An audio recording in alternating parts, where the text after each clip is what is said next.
It's election season in America, from local mayors and members of Congress all the way up to the White House. The next president of the United States, Kamala Harris. Please welcome the once and future president of the United States, Donald J. Trump. And the nation could not be more starkly divided. There's never been a lunatic like this in the White House. If re-elected, he will be a dictator on day one. It's a time when Americans are sour about the economy, anxious about abortion, worried about the southern border, and witnessing the return of political violence.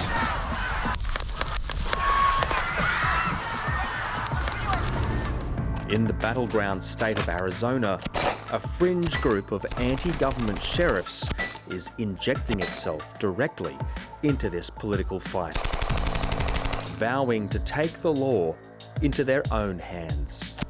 If I'm the sheriff, nobody's going to take advantage of my citizens.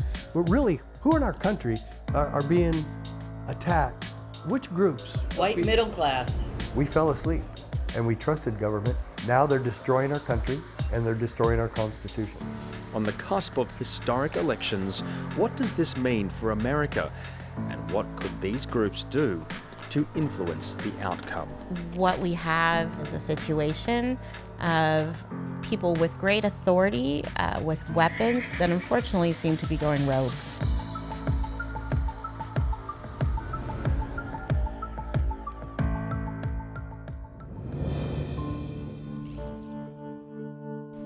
Arizona is dry, hot, and politically divided.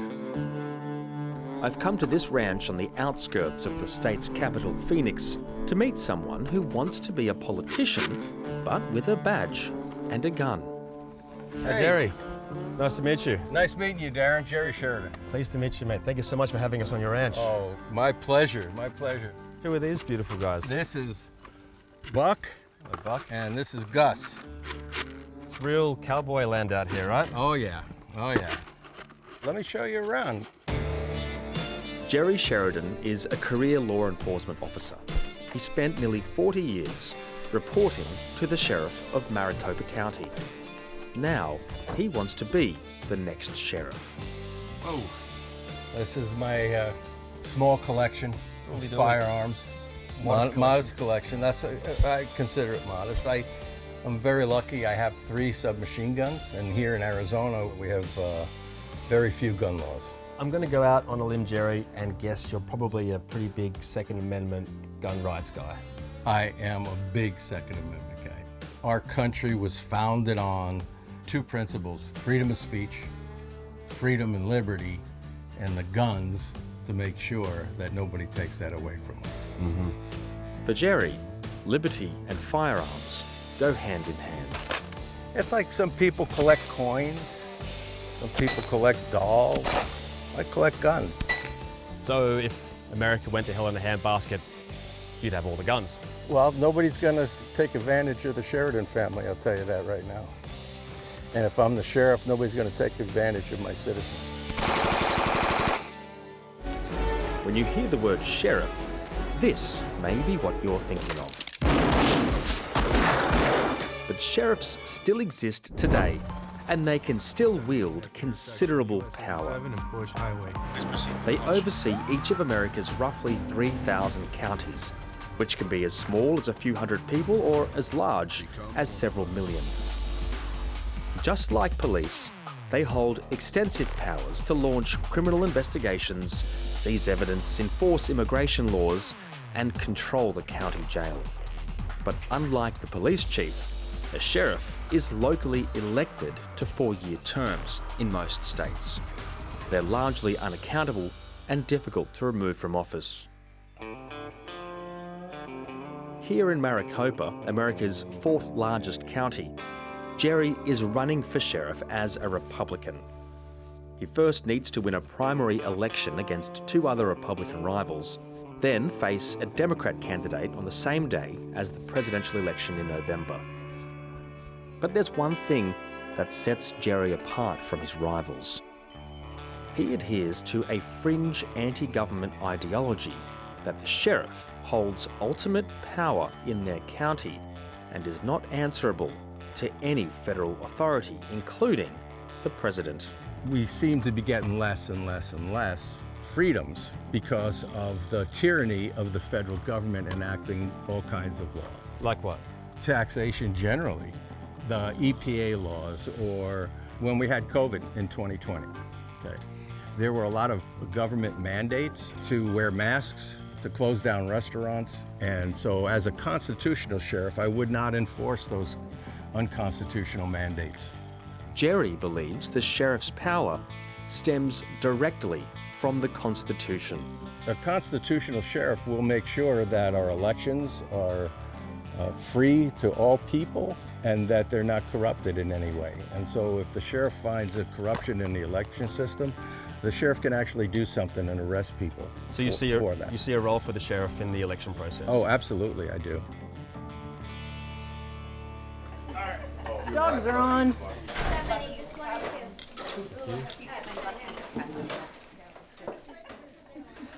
It's a crazy time to be running for elected office right now. How do you and how does the family really reflect on what's happening in America right now? It saddens me. It makes me angry. I think people across the country are done with the liberal left that wants to turn the United States of America into a socialist country. And the illegals. They're illegals. It's not how Washington classifies them. We do. Our In this last house. liberal sheriff called them guests. That's right, they were undocumented guests. I mean, we have an invasion, and there is nothing else you can call it on our southern border. It's time for this country to take stuff back. Do you think that there'd be people who would want to sort of take up arms to take their country back? Do you see that potential? Well, I would hope that would never happen. But read this after the question you just asked. A well-regulated militia being necessary for the security of a free state. The right of the people to keep and bear arms shall not be infringed. So our founding fathers knew that someday that this country would go down the road that they didn't want it to. But they wanted to keep their citizens armed so it would never happen. And so this is always a... There's a lot of anger and disaffection around Jerry's dinner table.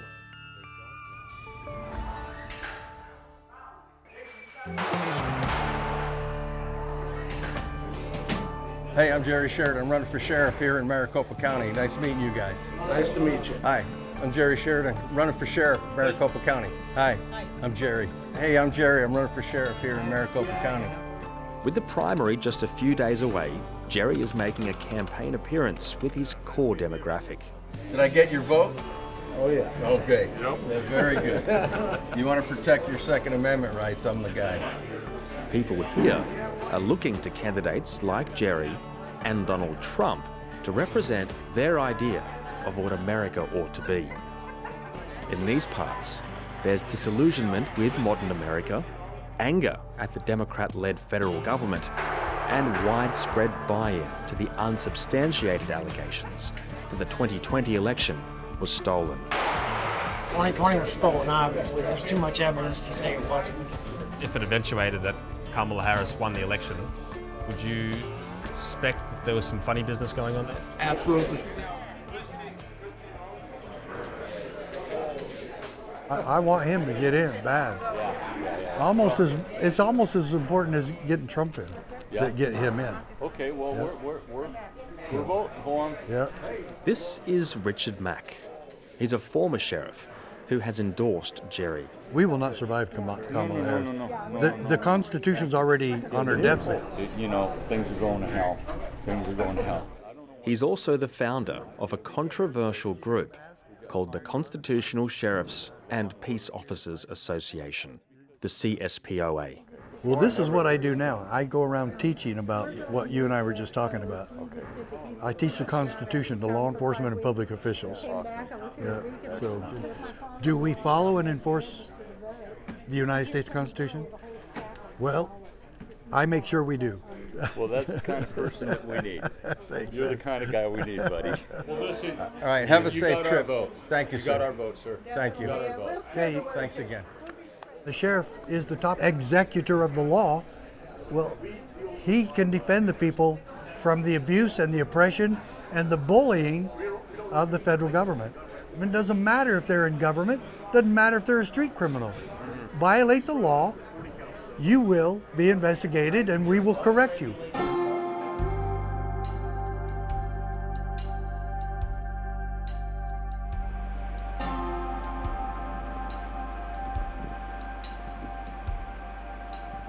This is the most powerful 10th Amendment decision in the history of America.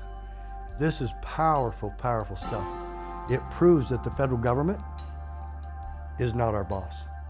Okay, so first of all, we're not a democracy. We never have been. Mac has invited me to one of his CSPOA training seminars. And let's see, now why did they prosecute Trump? He says he's delivered this session to hundreds of sheriffs in at least 13 states. The Arizona Center for Investigative Reporting says it's state-approved and taxpayer-funded in at least 6 of those states, and that the CSPOA also has supporters who sit on 3 state boards in charge of law enforcement training standards. So we're not picking on blacks anymore. So they say, unless they believe the wrong things, and then we'll go after them too. But really, who in our government, who in our country are being attacked or censored or demeaned or bullied? Which groups? White middle class. How about Catholics? Have they been attacked? Yes. Christians? Yes. You mentioned that. And so, where do we go? Where do the people of Maricopa County or any other county go when government becomes venile, oppressive, and abusive? To their sheriff. And I hope that's the answer. Not only should we disobey unjust laws, and that's all of us, but what if your sheriff is standing next to you when you're committing those acts of civil disobedience? How about just with gun control alone? You don't think Kamala's coming for your guns? Oh, no. Yes, she is. The sheriffs are going to have to make a big decision. Let's talk about election fraud. The greatest election fraud happening in our country right now, life, liberty, and the pursuit of happiness. If government ever becomes destructive of those ends, it is the right of the people, it is the duty of the people to throw off such government. Not vote it out, throw off. And so I do not advocate and never have advocated violence. But tell me what America looks like if Kamala Harris is being sworn in as president. Our Constitution cannot afford one more destructive force.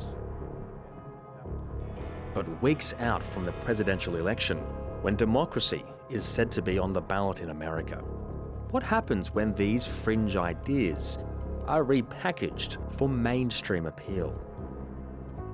What we have, unfortunately, is a situation of people with great authority, with weapons, people that the citizens have to follow their laws and directions, that unfortunately seem to be going rogue.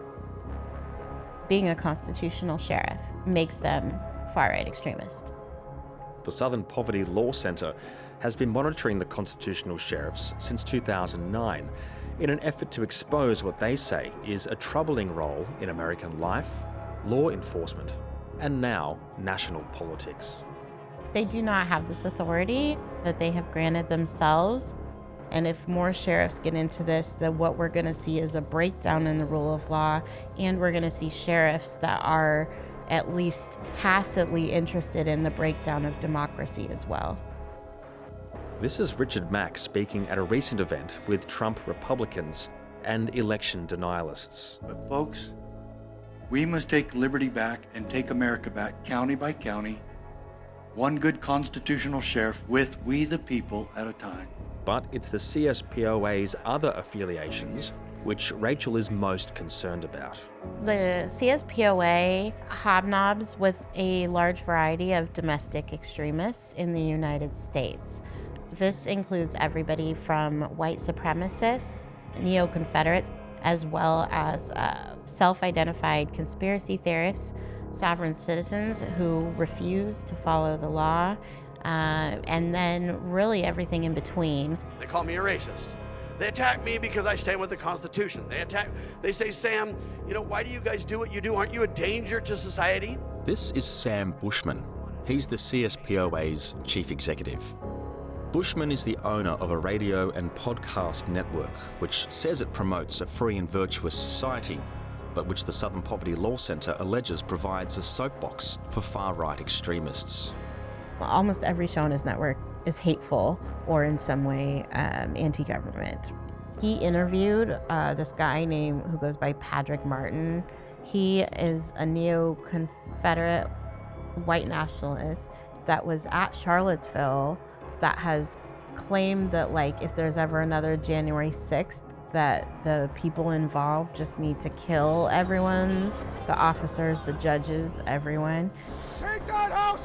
Among those convicted over the January 6 insurrection were members of a militia group called the Oath Keepers, of which Richard Mack was a board member until 2015. Mack says he left the group because he disagreed with its evolution into a militia, though he's seen here speaking to an affiliated group. I came here to ask each of you to become a member. So the Yavapai County team is actually the Oath Keepers. They've split off from the National Oath Keepers, but in fact they were a member of the National Oath Keepers for a long time.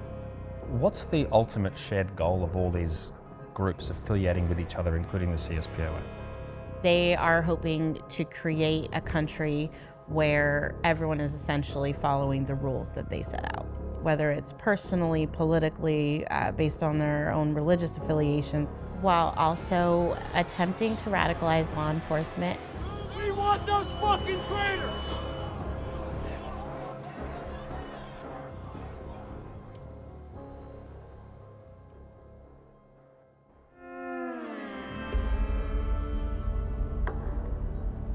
Sandwiched between Maricopa County and the border with Mexico is Pima County. Down here, there's a lawman with a very different idea of what a sheriff should be. I am running against some people who have views of the right of what law enforcement should be, a warrior. My opinion is not of a warrior. Law enforcement, our cops, our deputies need to be guardians. And I've always said that. Sheriff Chris Nanos is also in the midst of a primary election battle, but for the Democratic nomination.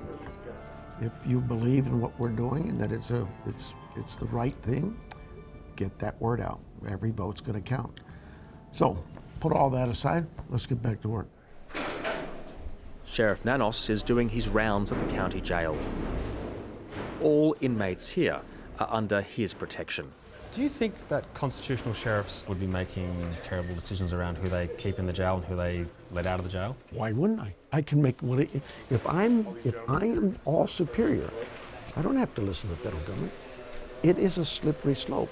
But what I really think is dangerous is that you have people who run for this job, who run for this office, with the belief that they are going to be all powerful, that they have no rules that apply to them, that they set the rules and they set this, and that is hogwash. Sheriff Nanos says some sheriff candidates are voicing far-right ideology for political gain. What a shame. Rhetoric's never harmless. The hate speech, the hate mongering, the promotion of hatred over this group, that group, the migrants, the LGBTQ, whatever group you want. There's no place in this country for hate. But in Arizona, Sheriff Nanos says he is increasingly a lone voice in the wilderness. Sheriff, what are your biggest concerns around this movement? You know, we had an SB 1070 law. It had a lot of issues where our deputies, our law enforcement agencies could stop you for no other reason than they believed you were in this country illegally. It allowed for racial profiling, something you never want in your agencies. That's what your constitutional sheriffs are bringing in. Justice is blind for a reason. What they're doing is they're taking that blindfold off, it is getting dangerous. I want to put some of the allegations against the constitutional sheriff movement to the man behind the ideology. We're joined tonight by Sheriff Richard Mack. He honestly doesn't really need an introduction. Richard Mack has invited us back to his home, where he's being interviewed on a far-right podcast. Every episode, we believe it's a uniparty in D.C., and we are... And conspiracy theories aren't hard to come by. The fear-mongering of J6, let's face it, that was a Fedsurrection. We know it. More information keeps coming out every day. But this is what the big problem is. It is so corrupt in Washington, D.C., that this is going to be the same old, change the name on the door, and keep doing the same old crap. Sometimes good men are going to have to do the things that other people do not want to do. God bless you guys. God bless you, Sheriff Mack. Thank you, sir. See you guys soon. Thanks so much. You know what the Second Amendment really guarantees? It guarantees what our founding fathers did, our right to rebel. And if government ever gets so venal and oppressive that we have to do that, and believe me, I do not support violence, but if it's ever necessary again like it was in the Revolutionary War, we have to be capable of doing that. I think what gets your critics so riled up is use of language like that. Like we have the right to rebel. We do. But that concerns a lot of people. You don't think that we should have it? They don't think we should have it? We should always succumb to government. That's what they're saying. At a time, right, in this country where there are huge political divisions, huge cultural divisions, culture wars over everything. So in all that, and we shouldn't have guns. And talk of civil war. What could happen if these sides can't reconcile? How bad can things get? And then you throw into the mix rhetoric like, we have the right to rebel. And let's be honest, your side have got all the guns, right? But the alternative to what you're saying is 10 times worse than what I'm saying. Which is what? Complete tyranny and complete government takeover and dictatorships and totalitarian government. That is enslaving. Your critics will say that's a conspiracy theory.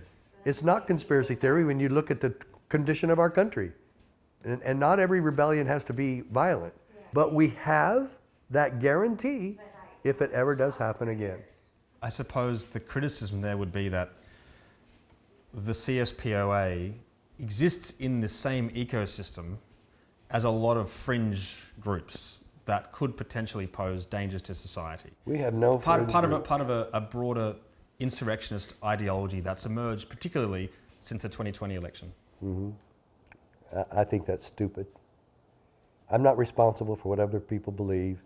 But your critics say that you have no problem sharing a stage with white supremacists or with people who are racists. Right. That's a lie also. For political benefit. For getting an audience. So I'm a racist because once I had somebody that got up there that used to belong to an organization that was racist. And so you have never hung around a person that had racial views? And okay, and I don't agree with the white supremacist that Sam Bushman has on his radio show. I don't agree. I don't see where it hurts anybody. This whole movement and the ecosystem that the CSPOA exists in is trying to rewind America in terms of values, in terms of faith, in terms of the way the law is enforced. And they see that as taking America back like 100 or so years into like a dark ages, right? Thank God. And I hope we do it. And they will benefit from it as well. Coming up, results in the balance. Will our sheriff candidates secure their party's nominations? And what's at stake? It's scary as far as our democracy is concerned. I'm worried about the future. It's primary polling day. Most Arizonans mail in their ballots, but some have braved the summer heat to vote in person. Good morning. Good morning. Thank you for voting. I hope you would vote for Ginny for mayor to continue. Linda Somo is here as an election day volunteer. After retiring from teaching, this great-grandmother decided her next passion would be protecting democracy.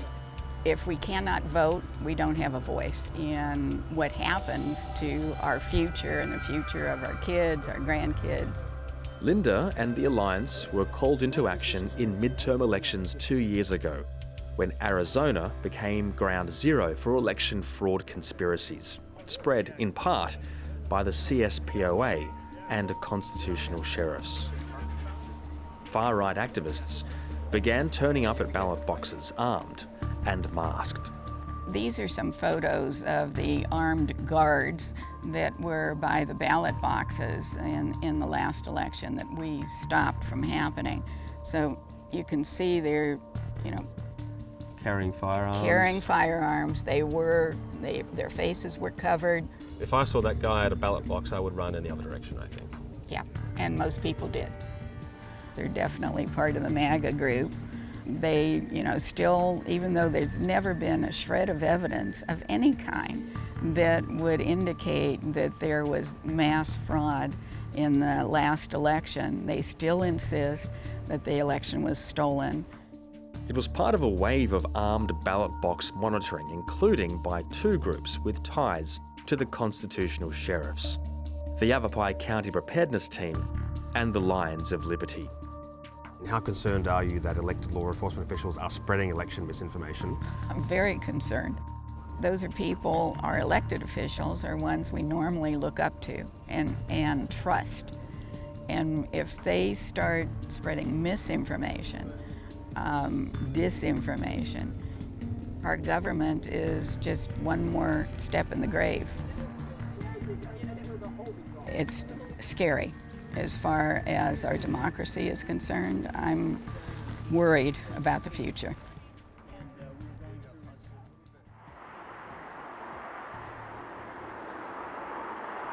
It's 7 p.m. and primary polling stations have just closed across Arizona. Jerry Sheridan's campaign team, his supporters and his family have gathered at this downtown Phoenix restaurant. He's facing off against Jerry Sheridan. That's the party you're at tonight. If he wins tonight, he'll go on the Republican ticket for sheriff in November. Oh, look at this. Here's the cheat coming. Here's the cheat coming.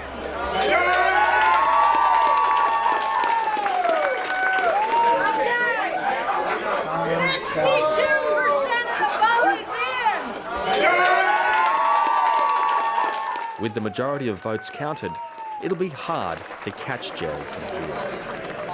The constitutional sheriff, and that should scare the Democrats, because the Constitution protects everyone.